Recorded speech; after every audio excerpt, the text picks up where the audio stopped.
تو اسی طرح ایک اور ہارر واقعہ کہ ایک لڑکی تھی، وہ کہہ رہی تھی کہ وہ قطر میں رہتی تھی. تو اس کے مطلب کہ ہوتے ہیں نا، ایسی ہی روٹین ہوتی ہے کہ صبح سب لوگ کاموں پہ جاتے، بچے اسکول جاتے ایسے. تو وہ بھی ایک ٹیچر تھی ایک اسکول میں، پاکستانی اسکول میں اردو کی ٹیچر تھی. تو کیا ہوتا ہے کہ وہ کہتی ہے کہ ایک دن ایسا ہوا نا کہ میرے گھر میں جو ہے نا، میں گھر میں تھی، کپڑے دھو رہی تھی، تو کوئی دیر سے نوک کر رہا تھا. پہلے میں نے اپنا شک سمجھا، لیکن پھر میں نے نلکے بند کیے کیونکہ نلکوں کی آواز تھی. میں کپڑے دھو رہی تھی، مشین لگا ہوا تھا، میں نے وہ سب آف کی اور آ کے میں نے دروازہ کھولا. تو دروازے پہ کیا ہوا کہ ایک عورت تھی اور مجھے کہہ رہی تھی کہ میں اسی فلیٹ کے، مطلب آپ کے ہی فلیٹ کے نزدیک جو فلیٹ ہے اس میں رہتی ہوں، 6 نمبر فلیٹ پہ، اور مجھے آپ کا برقع چاہیے، عبایا، کیونکہ مجھے کہیں جانا ہے اور میں نے بھی کپڑے دھوئے. میرا عبایا بہت زیادہ گیلا ہے اور مجھے بہت ایمرجنسی میں جانا ہے. میرے والد کی جو ہے ڈیتھ ہو گئی ہے، مجھے ہاسپٹل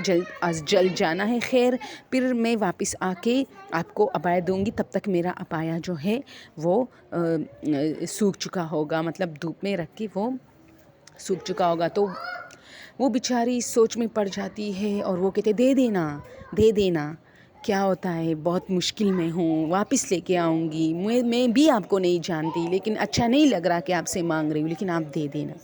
وہ کہتے چلے ٹھیک ہے. وہ آ کے اپنا عبایا الماری سے نکال کے اس کو دے دیتی ہے اور دروازہ بند کر کے واپس کپڑے دھونے لگتا ہے. اب اس کے پاس یہ ایک ہی عبایا تھا، یہ خود بھی اسکول میں ٹیچر ہوتی ہے، اسی عبایا میں جاتی ہے، کافی سوچ میں پڑ جاتی ہے. خیر، یہ سوچتی ہے کہ چلو کسی کی مدد کی ہے، اچھی بات ہے.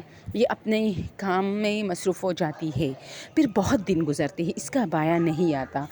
یہ کبھی ایک چیز، مطلب کبھی چادر میں اسکول جاتی ہے، کبھی کچھ. پھر اپنی فرینڈ سے کہتے ہیں کہ یار اگر آپ کے پاس کوئی ایکسٹرا عبایا ہے تو ضرور مجھے دے دے، کیونکہ میرا جو عبایا ہے وہ نہیں ہے.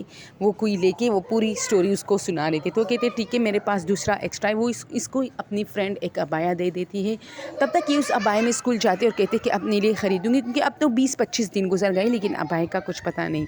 پھر ایسا ہوتا ہے کہ اس کی جو بہن ہے وہ اسے کال کرتی ہے نا، اور کال پہ اس کو کہتی ہے، یہ اس کے ساتھ ویڈیو کال پہ بات کر رہی ہوتی ہے. تو اچانک یہ دیکھتی ہے کہ پیچھے ٹیبل جو ہے نا، اسی ٹیبل پہ ایک عبایا پڑا ہوتا ہے اور یہ ان سے کہتی ہے کہ یہ تمہارا عبایا ہے. تو وہ کہتی ہے کہ نہیں، یہ تو امی نے جا کے مارکیٹ سے لی ہے. اس نے کہا کہ یہ تو میرے عبایا جیسی ہے بالکل. تو وہ ہنستی ہے کہ ارے تمہارا عبایا یہاں کیا کر رہی ہوگی. پھر بہت سال گزرتے ہیں اور پھر ایسا ہوتا ہے کہ یہ ایک دن پاکستان آ کے اپنے بہن بھائیوں سے ملتی ہے. تو اچانک جو ہے اس کی نظر ایک عبایا پہ پڑتی ہے جو اس کا عبایا تھا. وہ اپنی امی سے کہتے امی آپ کو یہ عبایا کہاں سے ملا؟ تو کہتے بیٹا یہ تو میں نے مارکیٹ سے خریدا ہے. تو وہ کہتے کہ یہ تو میری عبایا جیسی ہے، لیکن خیر میرے عبایا میں ایک نشان تھی. تو یہ اس کا کالر نکالتے ہیں.